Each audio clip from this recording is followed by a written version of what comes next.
Bapak Ibu yang dimuliakan Allah Subhanahu wa taala, ala fil jasadi mudghah, ketahuilah di dalam jasadmu itu ada segumpal. Idza saluhat, kalau dia baik, saluhal jasadu kulluh, yang lain ikut menjadi baik. Wa idza fasadat, kalau dia rusak, fasadal jasadu kulluh, yang lain ikut menjadi rusak. Di mana dia? Ala wahyal qalb, dia adalah hati. Maka yang pertama kali menghitam itu apa kata Allah? Kalla balrana, ada satu titik hitam. Ala qulubihim, ada satu titik hitam di dalam hati mereka. Ketika satu titik dibiarkan berubah menjadi dua titik, dua titik dibiarkan berubah menjadi tiga titik, 5 titik, 10, 100, 1000, maka dia pun menjadi hitam semuanya. Ketika hati sudah hitam, maka itulah azab di atas azab. Khatamallahu ala qulubihim. Setelah hati menghitam, terkunci, menular ke telinga. Wa ala sam'ihim. Setelah telinga, wa ala absarihim ghishawah. Padahal 3 itulah nanti yang akan ditanya di hadapan Allah. Inna sam'a wal basar wal fuad. Coba lihat, ketika akan ditanya, yang ditanya 3, tapi diawali dari telinga. Inna sam'a wal basar wal fuad, telinga, mata, hati. Tapi ketika terkunci, yang duluan dikunci hati. Khatamallahu ala qulubihim wa ala sam'ihim wa ala absarihim. Kalau hati sudah terkunci, telinga tersumbat, mata tertutup. Summum bukmun umyum, summum bukmun umyum, peka, tuli, bisu, apapun tak lagi masuk ke telinga. Malam ini kita menyadarkan diri kita, terlebih lagi yang berceramah, jangan kau hanya sampai menyampaikan ayat saja. Hai Abdul Samad, apakah kau yang bicara itu hatimu sudah hidup? Senantiasa merasakan diri, aku orang paling hina, aku orang paling kotor, ditempelkan kening ke lantai di tempat yang diinjak tapak kaki, mengatakan bahwa aku bukan siapa-siapa. Malam ini Kepala Kanwil BPN Provinsi, Kabupaten, saya tak bisa membedakan mana yang kabupaten, mana yang kota, mana pegawai tinggi, mana pegawai rendah, semuanya rata sama. Andai dibuat acara ini di kantor, mungkin saya segan, sungkan melihat dari seragamnya, bajunya, tapi malam ini semuanya sama. Andai tak disebut tadi Pak Kepala Kantor, Pak Kanwil, saya pun tak tahu mana Pak Kanwil, mana tidak. Fotonya ganteng pula aslinya lagi daripada foto. Artinya apa? Bahwa kalau sudah masuk ke dalam masjid, ketika engkau merasa dirimu tinggi di atas, kau bukan apa-apa, karena yang paling tinggi di badanmu pun kau tempelkan. Tapi saat kau jatuh, rendah, down, stres, kau jangan merasa rendah, karena kau tegak berdiri di hadapan Allah. Kau angkat 2 tangan, Allahu Akbar. Di dalam diri ini disebut dia dengan qalb. Kenapa disebut qalb? Orang Arab menyebut qalb, qallaba, karena sifatnya berbolak-balik. Pada saat selesai salat, astaghfirullahalazim, tidak ada yang paling bersih, dia bersih. Tapi pada saat petang sore hari, yusbihu mu'minan, paginya putih, bersih, tak bernoda. Wa yumsi kafiran, petangnya hitam. Makanya dari pagi dibersihkan. Salat subuh bersih, salat zuhur bersih, condong matahari salat asar bersih, tenggelam matahari salat maghrib bersih, sempurna gelap malam salat isya bersih, tengah malam bangun tahajud munajat, di tengah malam orang tertidur. Wa tusalli bil laili wan nasu niyam, engkau tegak di waktu malam, di saat orang semua sedang tenggelam dalam lelap tidur panjang. Tapi engkau menangis meratap mengenang dosa begitu banyak. Sab'atun yuzilluhumullah, di antara 7 yang mendapatkan naungan Allah. Yauma la zilla illa zilluh, hari itu tak ada naungan kecuali naungan Allah. Di antara yang mendapatkan naungan itu adalah rajulun zakarallah, orang yang berzikir, munajat, muhasabah diri di tengah malam, sunyi, sepi, fafadat ainahu, menetes air matanya. Berapa banyak sudah harta dititipkan Allah, berapa kupakai untuk zakat, wakaf, infak, sedekah, wasiat, hibah, ghanimah, harta rampasan perang di zaman Nabi. 7 harta yang akan menolong di hadapan Allah, 1 pun tak dipakai. Umur diberikan Allah 40, 60, 70. Berapa yang kupakai untuk menolong agama Allah? Berapa yang kupakai untuk mengingat Allah? Mata, tangan, telinga, kaki akan diminta tanggung jawab di hadapan Allah. Al-yawma nakhtimu ala afwahihim, mulut terkunci, wa tukallimuna aydihim, tangan akan bicara, wa tashhadu arjuluhum, kaki akan bersaksi di hadapan Allah. Siapa yang bisa menolong waktu itu? Kalau pernah tangan ini saat punya kekuasaan, 1 coretan tanda tangan bisa mempermudah urusan masjid. Sebutir kekuasaan yang dititipkan Allah bisa dipakai menolong agama Allah. Itulah yang akan menolong di hadapan Allah. Apa yang disampaikan malam ini, semua biaya pengurusan masjid 0. Itulah sesungguhnya yang akan menolong di hadapan Allah. Adapun harta yang disimpan, tabungan, deposito, tanah, rumah, kendaraan, semua akan tinggal menjadi harta warisan. Istri mengambil 1/4 kalau ada anak, kalau tak ada anak istri mengambil 1/8. 1 miliar 125 juta bulan untuk istri, kalau dia tak tahu hukum gono gini. Kalau dia tahu gono gini, dia tuntut ke pengadilan, dipotong lagi menjadi 2, 500 untuk dia. Dari yang 500 dapat lagi dia 75, 575 bulan untuk dia. Sisanya 425 diambil anak laki-laki 2 kali bagian anak perempuan. Lalu yang kita bawa mati apa? Dulu dibangga-banggakan, dihormati, dimuliakan. Yang kami muliakan Al-Mukarram, Al-Ustad. Tapi pada saat tiba masanya, yang kita bawa tak lain tak bukan, innallaha la yanzuru ila ajsamikum. Allah tak menengok badan, fisik, bentuk tubuh, baju. Ini sampulnya saja. Wala ila suwarikum, Allah tak menengok rupa, wajah. Walakin yanzuru ila qulub. Hati kamu yang bersih itulah yang kau bawa menghadap Allah Subhanahu wa taala. Yauma la yanfa'u malun, harta tak berguna, wala banun, anak tak bisa menolong. Harta tak berguna, anak tak mampu menolong. Illa man atallah, kecuali orang yang datang menghadap Allah biqalbin salim, dengan hati yang bersih, hati yang tulus, hati yang memercikkan cahaya iman, hati yang bersih dari hasad, busuk hati, sum'ah, riya, takabbur.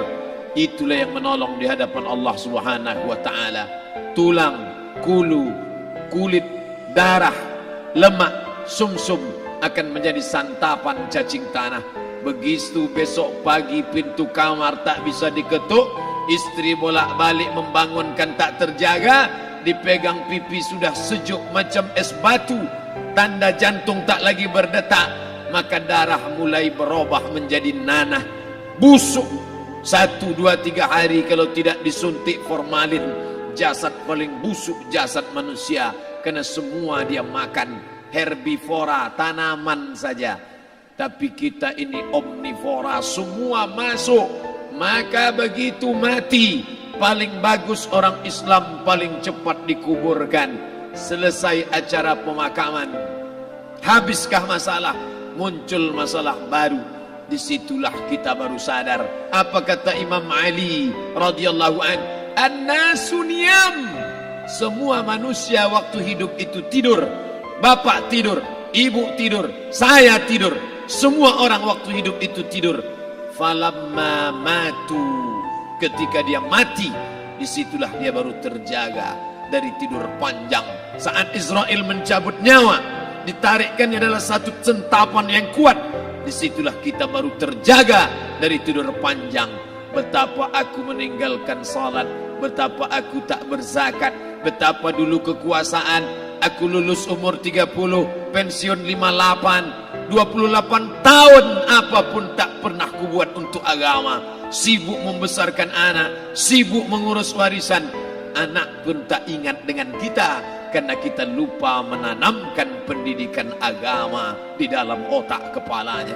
Andai dulu pernah dia dibawa ke masjid, andai dulu pernah dia dibawa umrah, andai dulu dia dimasukkan SD IT, SMP IT, SMA IT, Islamic Boarding School, dibawa ke masjid, takkan dia lupa mendoakan selesai salat, Rabbighfirli wali walidayya warhamhuma kama rabbayani saghira. Harta yang banyak tak sempat menolong agama Allah, anak tunggal semata wayang tak sempat dididik agama, istri meninggalkan dalam keadaan stres susah hatinya karena dia tak diajarkan sabar menerima ridha ketetapan takdir Allah. Dan paling celaka, tak pernah anggota tubuh ini dipakai untuk berzikir, muhasabah, mengingat Allah. Tak pernah mata dipakai menengok Quran, kitab suci Allah. Tak pernah dipakai hati merenung sejenak, apa yang akan kubawa mati menghadap Allah Subhanahu wa ta'ala. Malam ini saya tak minta diajak ceramah tentang hukum zakat, hukum puasa. Saya tidak diajak tanya jawab apa hukum unjuk rasa besok tanggal 4. Yang ditanya adalah bagaimana kita merenung sejenak. Abdul Somad, engkau berhadapan dengan para pegawai Badan Pertanahan Nasional Provinsi Riau, berkumpul 12 kabupaten kota. Ini orang-orang ngurus tanah, dari dalam tanah naik ke atas tanah, ngurus tanah, ngurus tanah, ngurus tanah, masuk ke dalam tanah. Abdul Somad dari dalam tanah naik ke atas tanah, ceramah, ceramah, ceramah, ceramah, ceramah, masuk balik ke dalam tanah. Yang kau bawa apa? Baju koko tinggal, peci tinggal, pakaian kehormatan tinggal.